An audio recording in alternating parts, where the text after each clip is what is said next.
بہت اہم ترین سوال میں آج کے اس پروگرام کا قبلہ مفتی آسن نوید نیادی صاحب سر آپ سے کر رہا ہوں. سر کن چیزوں سے روزہ فاسد ہو جاتا ہے, ٹوٹ جاتا ہے؟ دیکھیں, روزہ فاسد ہوتا ہے اس سے پہلے ایک بات, چونکہ اس کا تعلق بھی فساد کے ساتھ تو ہے ہی صحیح, لیکن فساد سے ہٹ کر ایک بات ہے وہ کہنا ضروری سمجھ رہا ہوں میں اس موقع پر, کہ ہم نے روزے کے فوائد پہ بات کی, جسمانی فوائد کی بات کی, اور بار بار گفتگو میں ہماری وہ اس کا ذکر آیا. تو یہ بھی پیش نظر ہے کہ یہ روزے کے جسمانی فوائد اسی وقت ہیں جب کہ جو سحر و افطار میں خوراک ہے وہ مناسب اور معقول لی جائے. یہ نہیں کہ ساری میں تو آپ نے اتنا ڈٹ کے کھایا, اتنا ڈٹ کے کھایا, اتنا ڈٹ کے کھایا کہ سارا دن آپ کو بھوک پیاس کا کوئی اثر محسوس ہی نہیں ہوا, آدھے سے زیادہ دن آپ نے سو کے گزار دیا, کیا بات کوئی مشقت تو آپ کو محسوس ہی نہیں. تو روزے کی آپ کو کیا روحانیت اور کیا برکت حاصل ہونی اور جسمانی فائدہ کیا حاصل ہونا, یعنی نہ آپ نے روزے کا روحانی فائدہ حاصل کرنے کی کوشش کی, نہ جسمانی فائدہ حاصل کرنے کی کوشش کی. یہ تو ابھی سار کا معاملہ چل رہا تھا کہ افطار کا ٹائم ہو گیا.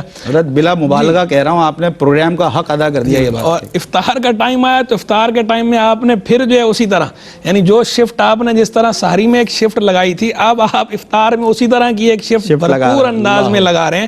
تو یعنی آپ نے رات کو کور کر دیا, تو رات بھی کور کر دیا, اور عام دنوں کے مقابلے میں آپ نے زیادہ کھا لیا اور پیٹ بھر کے کھایا اور بار بار کھایا. ہم یہ تو نہیں کہتے کہ یہ ناجائز ہے یا حرام ہے, جائز ہے, جائز غذا کھا رہے ہیں, جائز طریقے سے کھا رہے ہیں اور جائز وقت میں کھا رہے ہیں, تو جائز تو ہے.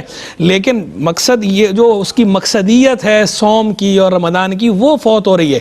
اس کی روح تک آپ نہیں پہنچ پا رہے. ہم آپ کو یہ سمجھا رہے ہیں کہ اس کی روح تک پہنچنے کی کوشش کریں, اس چیز سے, اس ایکشن سے بچیں. یہ انداز ٹھیک نہیں ہے. مناسب غذا لیں, معقول غذا لیں, ورنہ تو جس طرح کی لے رہے ہیں یہ تو الٹا روزہ رکھ کے بیمار ہو جاتا ہے بندہ. حالانکہ روزہ رکھ کے تو ٹھیک ہونا چاہیے تھا, روایات کے اندر بھی آیا ہے, اور سسٹم صحیح ہے, خراب کر رہے ہیں. تو خراب وہ روزہ خراب نہیں کر رہا, اصل میں جو آپ نے اوور لوڈ کر دیا نا, اب معاملہ عام دنوں کے مقابلے میں آپ نے اوور لوڈنگ کر دیا. وہ جو اوور لوڈ ہے وہ اپنا رنگ لا رہا ہے, وہ اپنے اثرات لا رہا ہے, تو اس کی وجہ سے آپ بیمار ہو رہے ہیں. روزہ تو صحیح کرنے والا ہے, تو اس لیے اس کو ملحوظ رکھنا بھی بہرحال ضروری ہے. اب آ جائیے مفسدات کی طرف. یہ چونکہ انتہائی اہم بات تھی, اس کو کور کرنا بھی ضروری تھا اور اسے جو ہے وہ شامل کرنا, تو اس لیے میں نے ذکر کر دیا.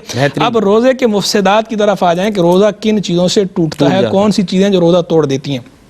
بنیادی طور پر تو عقل و شرب اور ازدواجی تعلقات. عقل مانا ہوتا ہے کھانا, یہ الف اور کش والا کاف ہے, عین قاف لام نہیں. وہ عقل تو جو ہماری عقل ہے جو برین میں ہے, انٹیلیجنس کی بات نہیں ہو رہی, یہ بات ہو رہی ہے عقل کی. الف کش والا کاف اور لام کھانے کو کہتے ہیں, جسے ہمارے اردو میں لفظ مانا ہوتا ہے نا ماکولات و مشروبات. ماکولات مانا کھانے والی چیزیں, مشروبات مانا پینے والی چیزیں. تو جو کھانے والی چیزیں ہیں وہ آپ کھائیں گے, تو چاہے وہ غذا ہو چاہے وہ دوا ہو, اگر آپ جو ہے وہ اپنے اندر لیں گے تو اس سے آپ کا روزہ انہیل کریں گے, انہیل کر لیں, یا جو ہے وہ ناک سے بھی لی جا سکتی ہے, ناک سے کچھ لیں گے, سویل نگلنا جو ہے حلق کے ذریعے لینا, یہ بھی منافذ ہے نا اصل میں اس پہ آخر میں گفتگو کرتا ہوں. اور یعنی کھانے پینے سے روزہ ٹوٹتا ہے, ازدواجی تعلق سے روزہ ٹوٹ جاتا ہے. ازدواجی تعلق آپ نے اگر قائم کیا, وہ بھی اس کی ایجاد نہیں ہے, ممانعت ہے. یہ تین چیزوں ہیں بنیادی پرائمری. اب یہ جو ہے نا روزہ الفطر ما داخلہ, جو حدیث میں ہے نا, روزہ ٹوٹ جاتا ہے ان چیزوں سے جو داخل کرے انسان, اپنے بدن میں داخل کرے. اب بدن میں داخل کرنے سے کیا مراد ہے, کیسے داخل کرے, یعنی انسان, ہماری جو باڈی ہے اس پہ سوراخ ہوتے ہیں.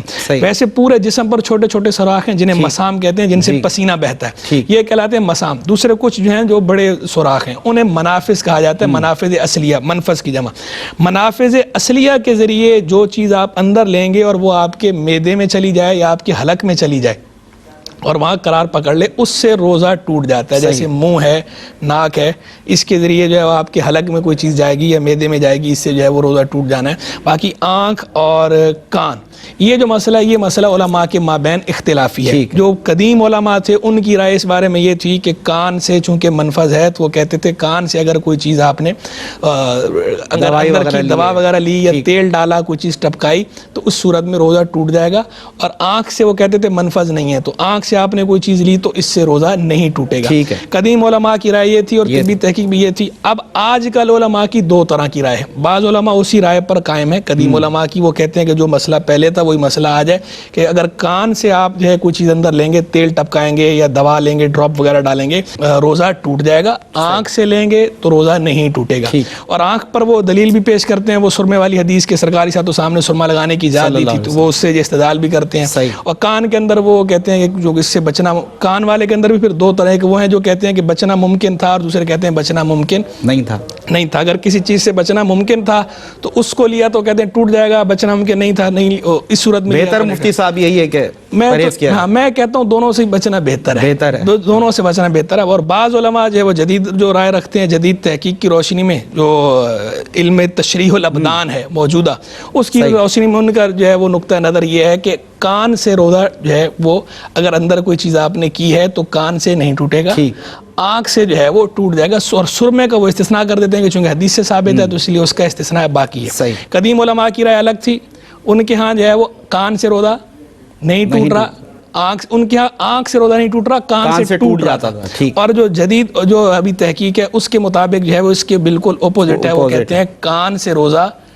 نہیں ٹوٹے گا, آنکھ سے روزہ ٹوٹ جائے گا. لیکن چونکہ علماء کا اختلاف ہے اس لیے میں کہتا ہوں کہ بچنا بہتر ہے, دونوں صورتوں میں آپ بچیں. اور اگر جو ہے وہ کسی نے ایسا کر لیا تو بعد میں اگر ایک روزہ قضا کر لیں تو اس میں احتیاط ہے, عبادت میں احتیاط کا پہلو ملحوظ رکھنا ضروری ہوتا ہے. اور یہی معاملہ جو ہے انجیکشن وغیرہ کا ہے کہ انجیکشن کے ذریعے جو روزہ ٹوٹتا ہے نہیں ٹوٹتا, اس میں بھی علماء دونوں طرف ہیں.